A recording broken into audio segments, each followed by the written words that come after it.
Hi everyone, I'm Xiaohua Xu from UC San Diego. So we'll be looking at surface deformation nearby the Ridgecrest earthquakes, frictional slip, or compliant fault.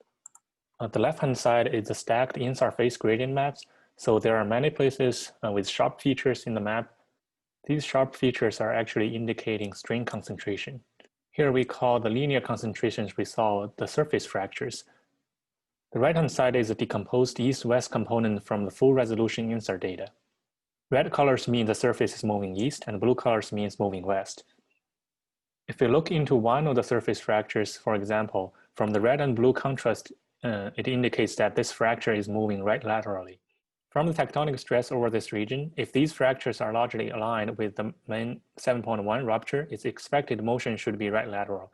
If it is more aligned with the magnitude 6.4 direction, it'll be left lateral. If we do this kind of what we call polarity analysis for all the fractures, you'll see that some of them are moving in the direction of the prevailing tectonic stress, in other words, prograding fractures, and some of them are moving the opposite direction, in other words, retrograde fracturing. So we'll be looking into two of the regions here near the Ridgecrest earthquake sequence. So here are the two regions. So C and E are east-west component, and D and F are vertical and south-north component. If you look into one of them, so these fractures are aligned with the magnitude 6.4, but actually they are going right laterally. Associated with the horizontal motion, some of them also exhibit subsidence. This is at an extensional quadrant of this earthquake sequence, so the downward motion makes sense, but it's really hard to explain these with frictional slip. The northern quadrant is also at an extensional quadrant. Here's a beautiful transition of fault behavior. The closest one is left lateral motion, with some subsidence on the fault. The middle one, almost no horizontal deformation, but with strong subsidence signal. The furthest one is right lateral, with almost no vertical deformation. So how do we explain these observations? So first step, to explain the polarity or why some of them are going backwards, we played with friction and column stress. The two left plots are curves denoting how many of the fracture segments have motion that could be predicted by column stress. The color segments are red prograding ones and blue retrograding ones that match the column stress, and the black lines are those that fail to match. The top plane are plots when you are varying the frictional coefficient. It seems to indicate when a very small friction is given, the matching works well. However, this does not indicate that the friction over this region is very low, because the analysis was done only to find the polarity matching, in which case shear stress plays a much more important role, while the normal stress combined with friction only allow or prohibit the driven motion from shear stress. The bottom lane is when different amount of deviatoric stress is added to the region. So smaller tectonic stress will fill the northern part, and the larger stress will fill the southern quadrant. The small number we found is about 0.4 megapascal. It may indicate that the stress status at the surface is essentially low, but it is only a portion at the surface. The deeper depths should have a much larger number. From these analyses, we could say that column stress were able to predict the polarity of these fractures, but are the prograde ones and the retrograde ones share the same mechanism? Like the plots in the previous slide, some fractures have associated subsidence that could hardly be explained by frictional slip. Could some of them be compliant fault deformation instead? We then performed profile analysis for all fractures we could identify as prograding or retrograding. For example, for a fracture here, we get a 3 kilometer wide stacked profile and find the width and the amplitude of the deformation.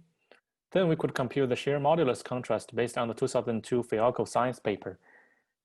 If we perform this type of analysis and draw histograms of these observed or computed parameters, there seems to be statistical differences between the prograde and retrograde fractures. The colors here, light yellow, purple, and blue, are for all fractures, prograde fractures, and retrograde fractures. The amplitude distribution are largely similar, but the widths are wider for the retrograde fractures than the prograde fractures.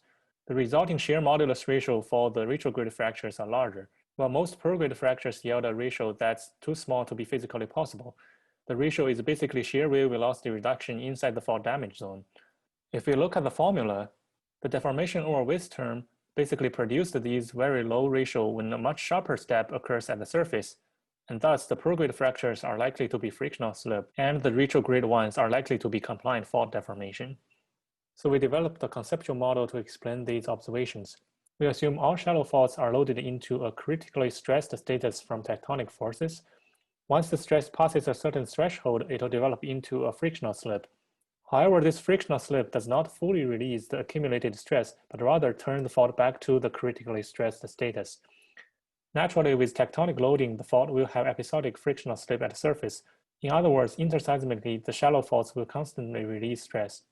Under this scenario, when nearby earthquake impose stress perturbation on the critically stressed fault, the prograde stress will easily induce frictional slip. However, due to the existence of this buffer zone, the retrograde stress will lead the fault away from failure and thus exhibit as compliant fault deformation.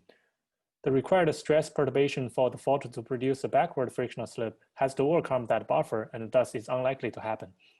This is why the retrograding fractures are compliant fault deformation, while the prograde ones are frictional slip.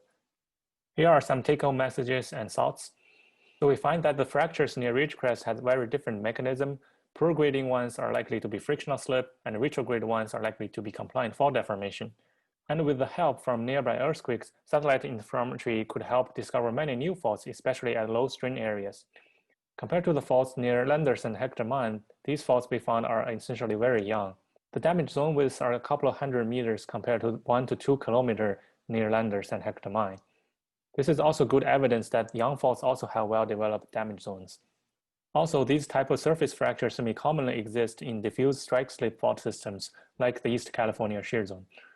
Based on our conceptual model, one of the most important implications is that much of the off-fault strain could be from inelastic deformation on many small faults. The interseismic strain release on these many small faults may hold account for the shallow slip deficit derived from the main rupture. Come to our poster 104 to talk to us if you are interested. Thank you.